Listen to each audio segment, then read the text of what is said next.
Hi there, welcome back to American Lingo Academy.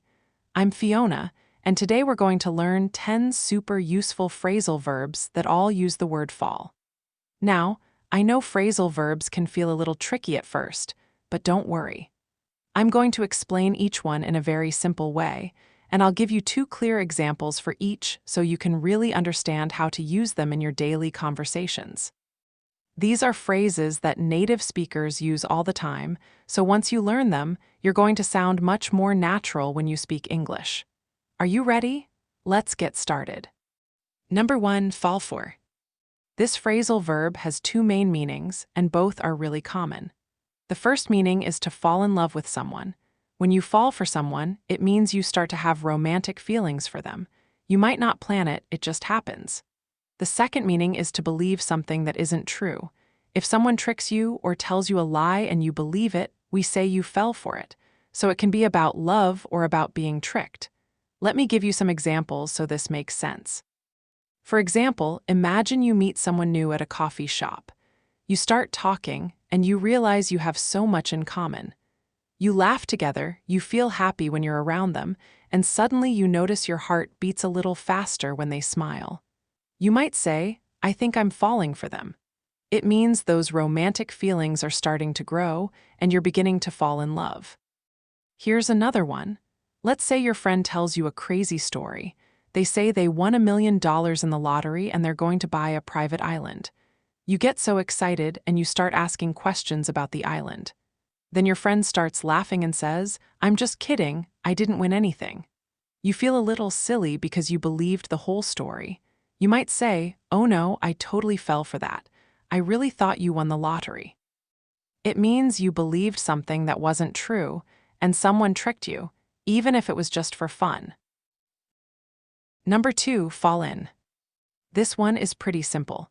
Fall in means to go into something, usually by accident, and often into water or a hole. You're not planning to go in, it just happens because you lose your balance or you're not paying attention. It's usually something that happens suddenly.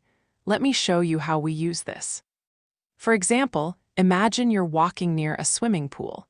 Maybe you're looking at your phone or talking to a friend, and you're not watching where you're going. Suddenly, you step too close to the edge and splash, you fall right into the pool with all your clothes on. You didn't mean to do it, but now you're completely wet. You might laugh and say, oh my gosh, I just fell in the pool. I wasn't paying attention. It means you accidentally went into the water. Here's another one. Picture this.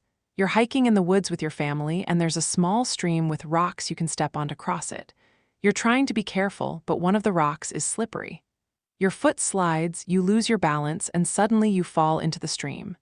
The water is cold and now your shoes are soaking wet. You might tell your family, I fell in, the rock was too slippery. It means you accidentally ended up in the water because you couldn't keep your balance. Number 3, fall into. Now this one is a little different from fall in. Fall into means to start doing something, usually without planning it or without really thinking about it.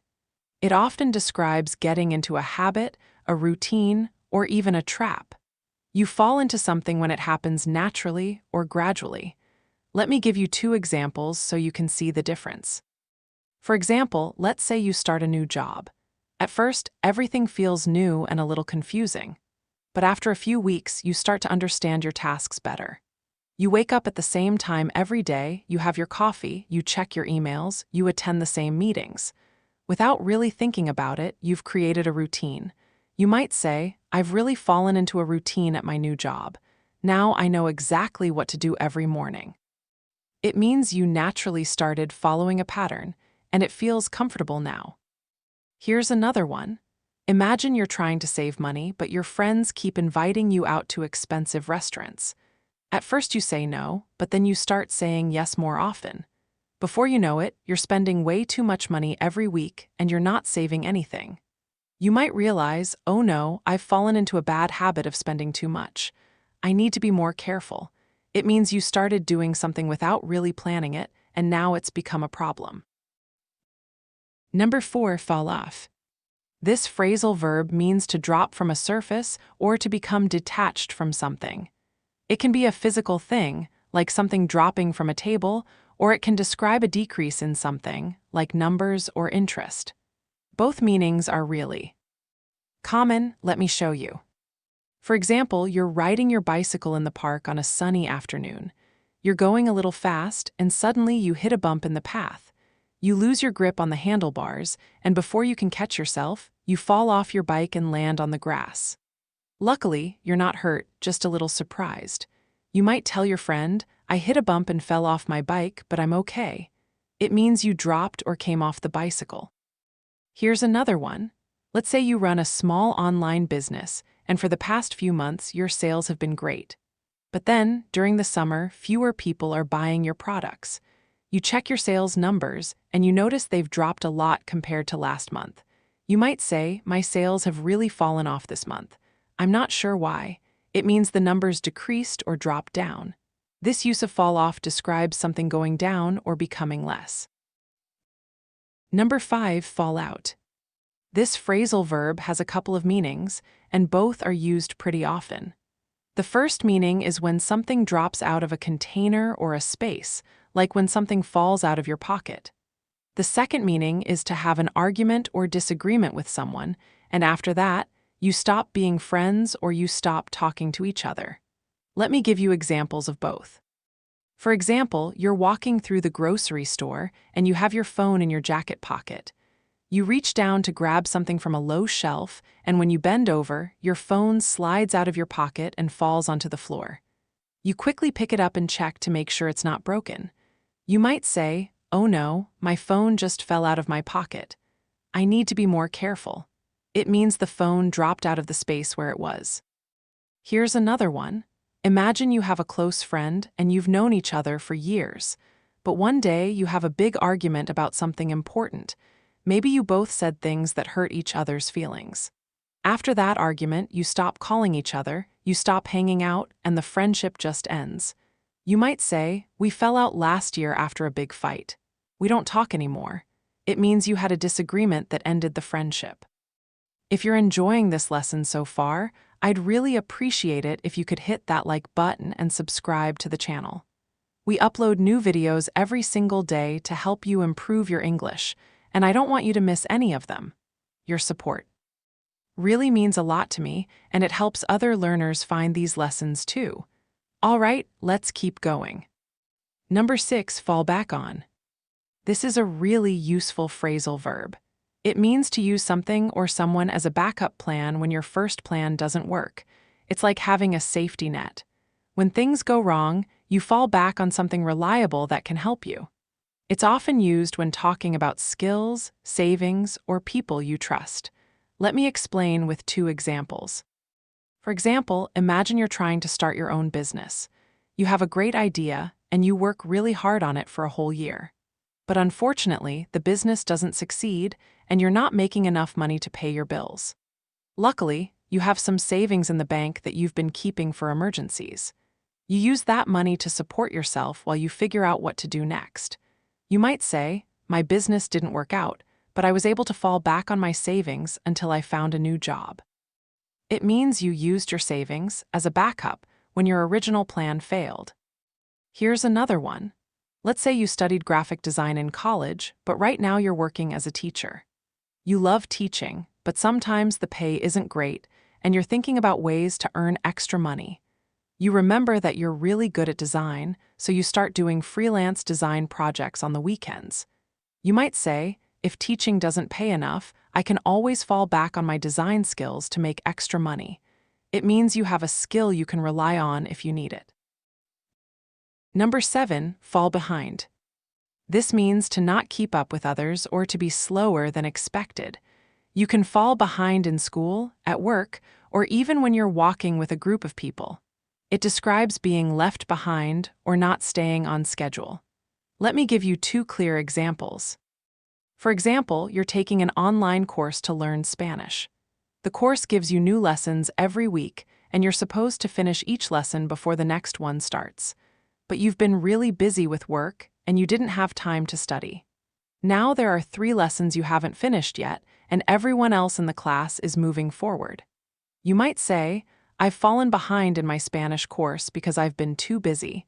I need to catch up this weekend. It means you're not at the same point as everyone else, and you need to work harder to get back on track. Here's another one.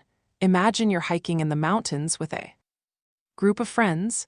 Everyone is walking at a steady pace, but you're feeling tired, so you start walking more slowly.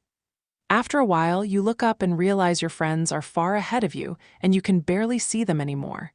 You might call out and say, "Hey, wait for me. I've fallen behind." It means you're not keeping up with the group, and you need them to slow down so you can catch up. Number 8, fall down. This is one of the most basic and common phrasal verbs with fall. It simply means to drop to the ground, usually because you lost your balance or tripped over something. It's what happens when you're standing or walking and suddenly you're on the floor.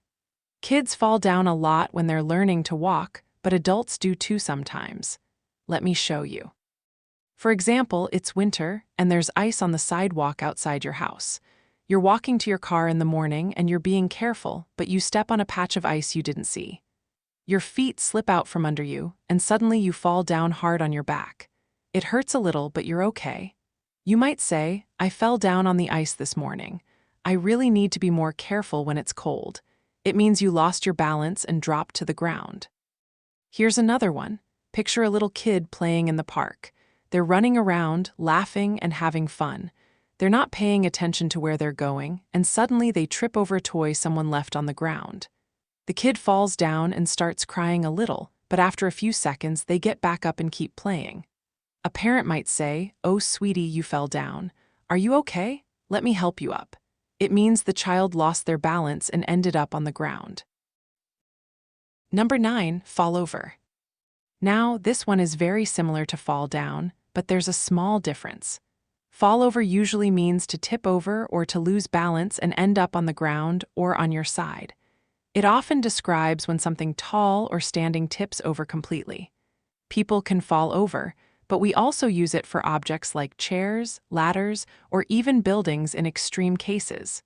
Let me give you 2 examples. For example, you're at home trying to hang a picture on the wall. You're standing on a wooden chair to reach the high spot where you want to put the nail. But the chair isn't very stable, and you lean a little too far to one side. Suddenly, the chair tips and you fall over, landing on the floor. Thankfully, you're not hurt, just a little embarrassed. You might say, "I was standing on a chair and I fell over. I should have used a ladder instead." It means you tipped over and lost your balance. Here's another one. Imagine you're playing with your dog in the backyard. Your dog is really excited and running around in circles. Suddenly, your dog runs right into your legs while you're standing still. You weren't expecting it, and the force makes you tip backward. You fall over onto the grass, and your dog jumps on you, licking your face. You might laugh and say, "My dog made me fall over. They're so excited today." It means you lost your balance and ended up on the ground because something or someone knocked into you. Number 10, fall through. This is a really useful phrasal verb, and it's used when a plan or an arrangement fails or doesn't happen. When something falls through, it means it was supposed to happen, but for some reason, it didn't work out. It's often used for plans, deals, or agreements. Let me show you with 2 examples. For example, you and your friends have been planning a trip to the beach for weeks. Everyone was excited, you picked the date, you were going to rent a house, and you even started packing your bags. But then, a few days before the trip, one of your friends gets sick, and another friend has a family emergency. You all decide it's better to cancel the trip and try again another time. You might say, "Our beach trip fell through because 2 people couldn't go. We'll plan it again next month." It means the plan didn't happen, even though everyone wanted it to. Here's another one. Let's say you're trying to buy a car. You find one you really like and you talk to the seller about the price. You agree on everything and you're ready to buy it. But when you go to pick up the car, the seller tells you they changed their mind and decided to keep it. You're disappointed because you were really looking forward to getting that car. You might tell your family, "The car deal fell through. The seller decided not to sell it after all." It means the agreement or plan didn't work out in the end. And that's it. We've finished all 10 phrasal verbs with fall. I really hope this lesson helped you understand these phrases better. Remember, the best way to learn phrasal verbs is to practice using them in real conversations. Try to use one or two of these every day, and soon they'll feel completely natural to you. If you have any questions, or if there's another topic you'd like me to cover, just leave a comment below. I read all of them and I love hearing from you. Don't forget to like this video, subscribe to the channel, and turn on notifications so you never miss a lesson. We upload new videos every single day, and I'm here to help you on your English learning journey. Thank you so much for watching, and I'll see you in the next video. Keep practicing, and remember, you're doing an amazing job. Bye for now.